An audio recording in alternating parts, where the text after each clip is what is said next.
Estamos aqui na Delegacia Regional de Itabaiana, onde nas primeiras horas da manhã desta quarta-feira, uma grande operação em combate aos crimes de estelionato e lavagem de dinheiro foi deflagrado pela Polícia Civil aqui do município de Itabaiana. Ao todo, cerca de 12 mandados de cumprimento de busca foram cumpridos. Duas prisões foram realizadas. As prisões de Josebeck Santana e também Carol Santos. Os dois foram presos e encaminhados aqui para a Delegacia Regional de Itabaiana. A nossa equipe de reportagens conversou com o delegado responsável pela operação, o delegado Matheus Cardilho. Vamos ouvir. Foi deflagrada a operação Safra 171 na manhã desta quarta-feira, aqui pela Delegacia Regional de Itabaiana. E essa operação ela tinha como objetivo desarticular uma associação criminosa voltada à prática de estelionatos milionários, lavagem de capitais e falsidade documental. Esses são os crimes que nós estamos apurando. Trata-se de uma operação complexa, uma investigação que se iniciou ainda no ano passado e adotamos diversas providências, diversas diligências. Contamos com a colaboração do Laboratório de Tecnologia contra a Lavagem de Dinheiro, da Divisão de Inteligência e Planejamento Policial, dois órgãos que nos auxiliaram durante todo esse tempo. O que é importante ressaltar é que as vítimas que nos procuraram no ano passado relataram prejuízos de aproximadamente R$500 mil, prejuízos que superavam 400 mil, apenas duas vítimas, um casal. Eles alegam que essa associação criminosa apresentava propostas de investimentos no setor agrícola e esses investimentos estariam atrelados especialmente ao plantio de milho, certo? Com a colheita, com o resultado, os lucros seriam recebidos desses investimentos. Contudo, esses lucros nunca apareceram. O que a gente observou, a partir da análise das informações que foram produzidas no inquérito policial, é que esse grupo, em um período de aproximadamente 2 anos, movimentou quase 15 milhões de reais. Um fluxo financeiro muito além daqueles recursos que eram declarados por eles, ou das atividades lícitas alegadas que eles alegadamente exerciam. Funcionários ou trabalhos que giravam ali, tinham um rendimento, proporcionavam um rendimento de 3 a 4 mil reais, segundo eles próprios afirmaram. Então, tudo isso chamou a atenção, conseguimos avançar nesse sentido e encaminhar as representações ao Poder Judiciário. No encaminhamento dessa representação para o Judiciário, representamos por prisões, cautelares diversas das prisões, como proibição de se ausentar da comarca, monitoração eletrônica, comparecimento periódico em juízo. E não apenas as prisões. Desde o início, a investigação ela se orientava não no sentido apenas de restringir a liberdade desses envolvidos, mas de romper com essa cadeia financeira do crime, garantindo a recuperação de ativos por eles obtidos e também assegurando o ressarcimento dos prejuízos causados às vítimas. Com a deflagração, a gente conseguiu também impedir que novos crimes fossem perpetrados. É uma associação com alto grau de sofisticação. Eles alegavam esses investimentos no setor agrícola. Eles se utilizavam de discursos técnicos, de pessoas que dominam o assunto. Alegavam também vínculos com autoridades do Estado, que poderiam transmitir credibilidade a essas pessoas que acreditavam realmente nas fraudes que eram praticadas. Então, considero que foi uma ação exitosa nesse sentido. Durante o cumprimento dos mandados de busca e apreensão, nós conseguimos apreender veículos de alto padrão, valores que ainda estão sendo contabilizados, e há outras determinações judiciais também pelo bloqueio de bens móveis e também valores.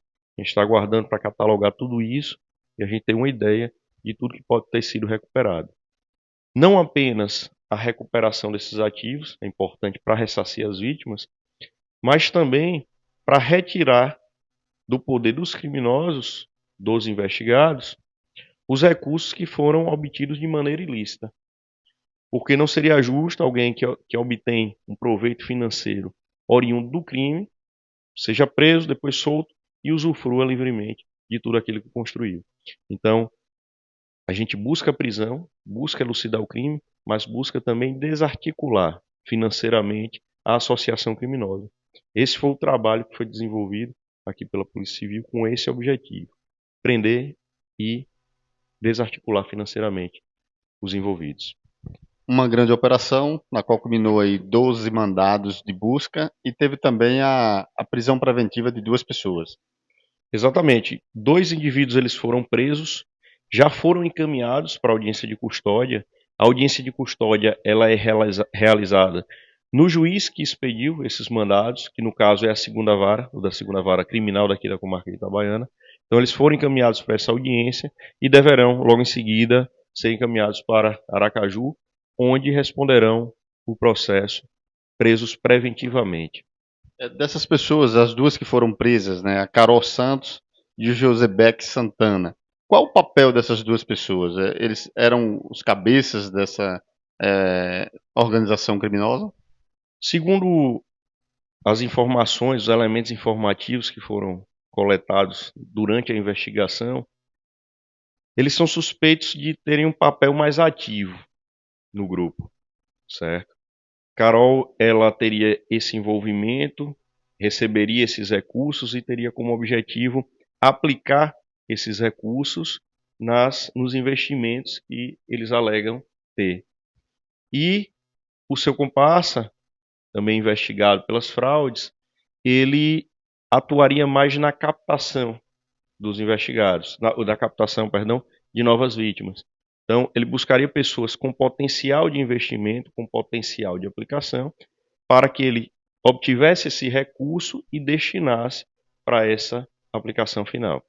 Observamos, durante a investigação, que os recursos que eram repassados para as vítimas não tinham nenhuma destinação lícita, não tinha nenhuma aplicação financeira que resultasse ou que pudesse resultar em um proveito para as pessoas que aplicaram esse dinheiro. Todo o recurso, conforme o fluxo financeiro observado, eram destinados para que fossem usufruídos pelos próprios investigados, ou eram destinados para suas próprias contas, ou eram realizados saques, ou encaminhados para pessoas que são do ciclo desses investigados. Então, a Carol Santos ela tem uma ligação direta com o José Beck. Sim, eles se conhecem, a gente fez um interrogatório deles. Eles, confesso parcialmente, né, certo? Carol foi ouvida e ela informa que todo o recurso que foi sendo obtido durante esse tempo se destinava ao pagamento de débitos e que, na verdade, tinha sido José Beck que havia a colocado nessa situação. Ela não reconhece que recebia dinheiros de vítimas para usufruir desses valores. Ela informa que havia débitos, que havia outras negociações entre os envolvidos e que esse dinheiro era para pagamento desses débitos, o dinheiro que ela recebia. Isso entra em contradição com as informações que nós obtivemos, que nós encaminhamos para o Poder Judiciário.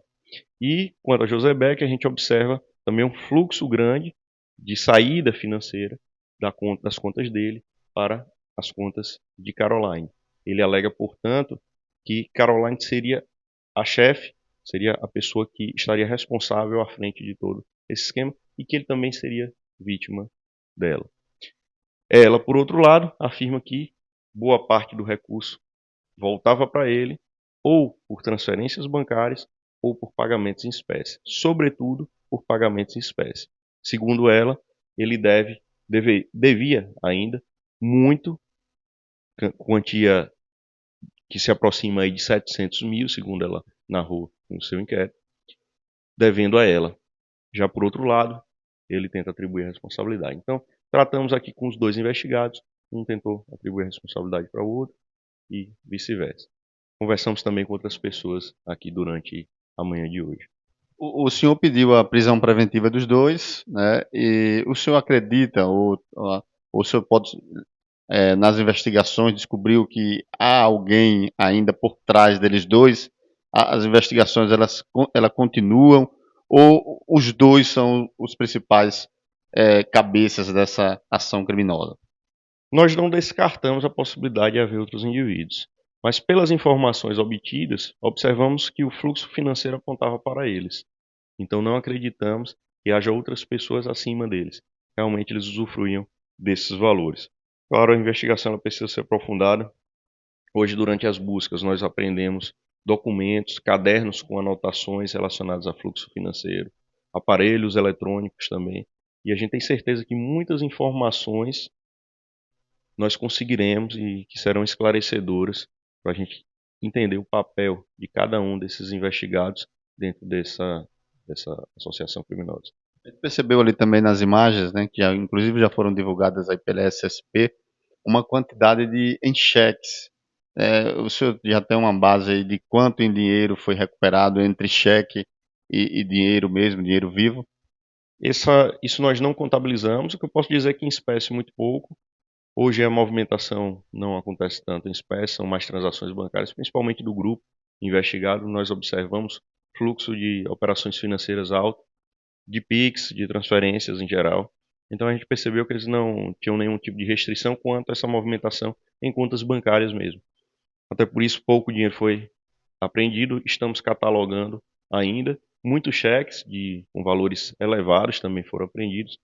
A equipe de investigação está catalogando tudo isso para que a gente possa ter um quantitativo exato dos valores que são movimentados também. 4 veículos apreendidos, 3 carros, uma motocicleta também foi apreendida. Exatamente, veículos de alto padrão, nós tivemos uma Ranger, 2 Jeeps, tivemos um Corolla, tivemos outro carro ainda, apreendido por outra equipe, estamos também anotando tudo isso. Veículos, compreendendo também motos, e esse material, como disse, serve para buscarmos o ressarcimento dos prejuízos às vítimas. Esses veículos podem ser, a critério do juiz, alienados também, para que esse dinheiro seja depositado em uma conta judicial. No fim do processo, dependendo da decisão, essas vítimas podem ser restituídas.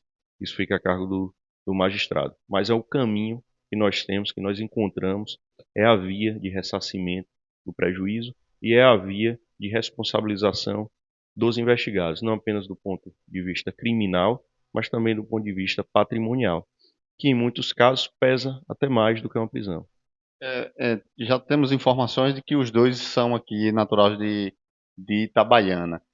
O delegado, e as vítimas? Essas vítimas, elas são todas aqui de Itabaiana?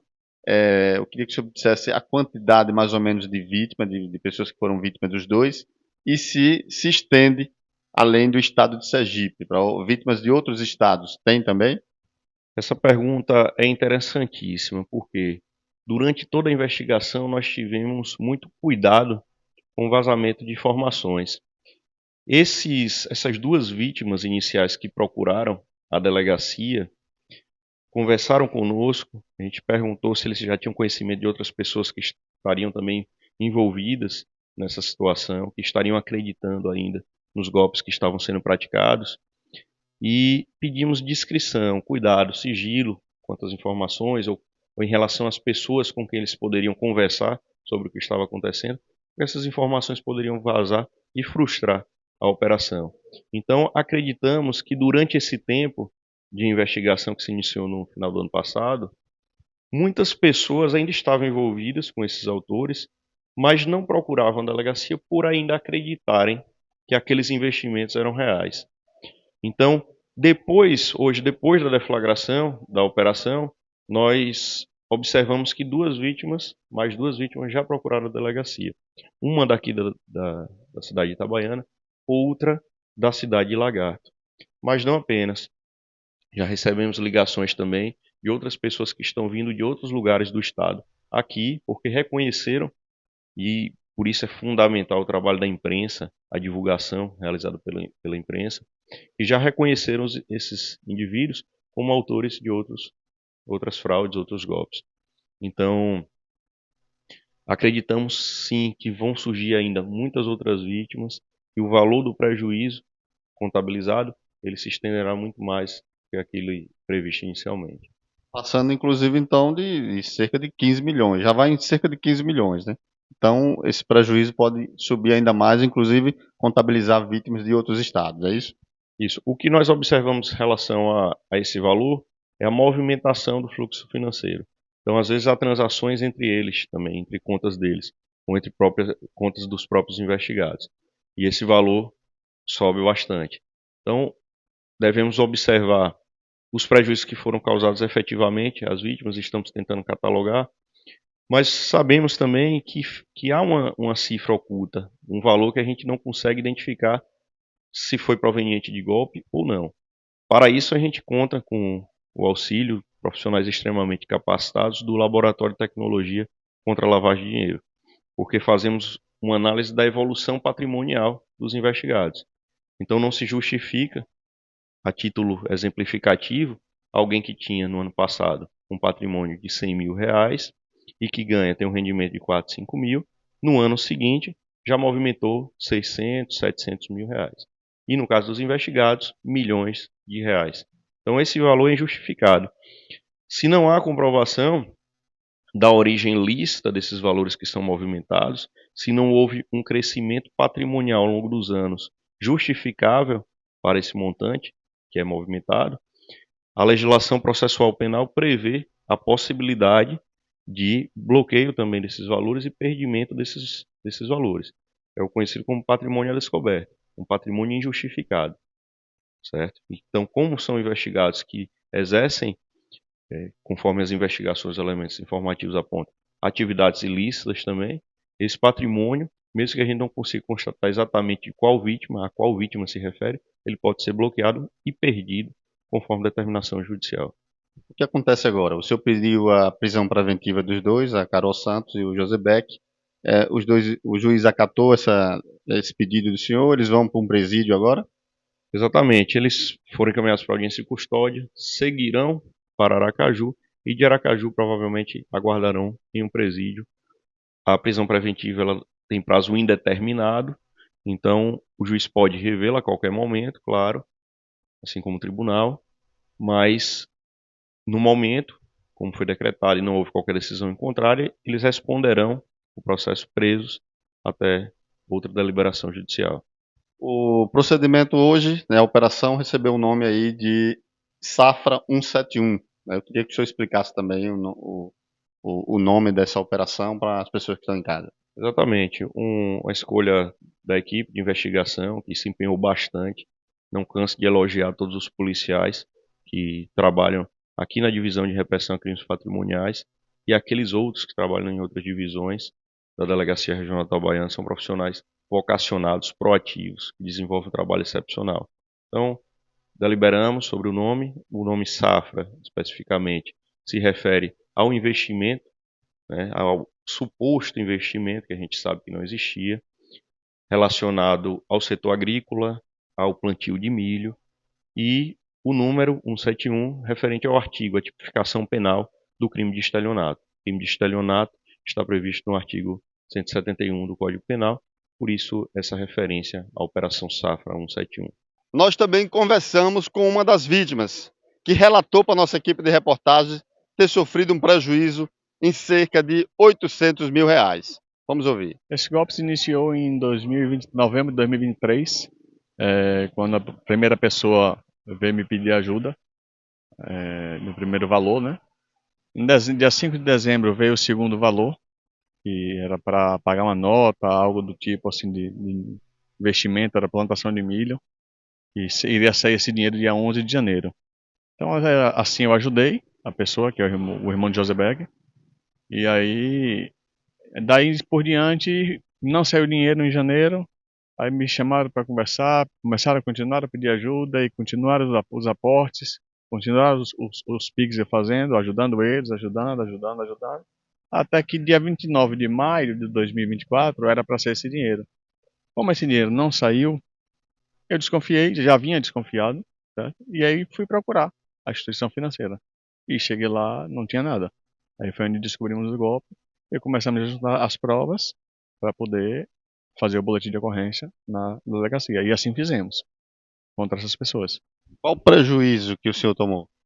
O prejuízo financeiro, falando de valores em espécie, perda de casas, de veículos, tudo dá um prejuízo maior, mais do que 800 mil. Mais de 800 mil. Mais de 800 mil reais de prejuízo. Essa quadrilha, ele ofereceu alguma coisa para esse rapaz que procurou o senhor, que é o irmão de José Beck, ofereceu o senhor alguma coisa em dinheiro? Não, não. Sempre foi me pedindo ajuda. Sempre pedindo ajuda. No caso, ele utilizou da amizade, né? Ele é... Sim, sim. Pelo da amizade, assim, até então eu era um cara que andava sempre na minha casa, um cara super correto. E, em momento algum, eu cheguei a desconfiar. Agora, depois de um bom tempo, quando eu estava vendo que as coisas não estavam se encaixando em muita coisa, aí eu comecei a desconfiar e a gente procurou a instituição financeira para poder fazer o boletim de ocorrência. Agora, sim, é um valor que é mais de 800 mil, mas que se receber 10 milhões, não repara o dano psicológico que fez a minha família inteira, entendeu? Não só a mim, como a minha esposa, meus filhos. O dano psicológico, para mim, é o maior, o principal hoje. O senhor também teve que se desfazer de bens materiais para pagar essa dívida, né? Sim, sim, tive que fechar empresas que eu tinha aqui em Itabaiana. Eu só mantenho hoje uma atividade, entendeu? As outras duas eu tive que fechar, tive que me desfazer por conta disso, por conta desse golpe. Quando o senhor procurava ele dizia o quê? Ele dizia que o dinheiro iria sair, que estava esperando o técnico, que e não sei o quê. E aí, depois de um tempo que eu procurei a instituição financeira, o banco, e acabei descobrindo, e falei a eles que era um golpe, aí deixaram de falar comigo. Disseram que ia seguir a vida, e pronto. Certo. Exatamente, Prejuízo de cerca de 800 mil. exatamente.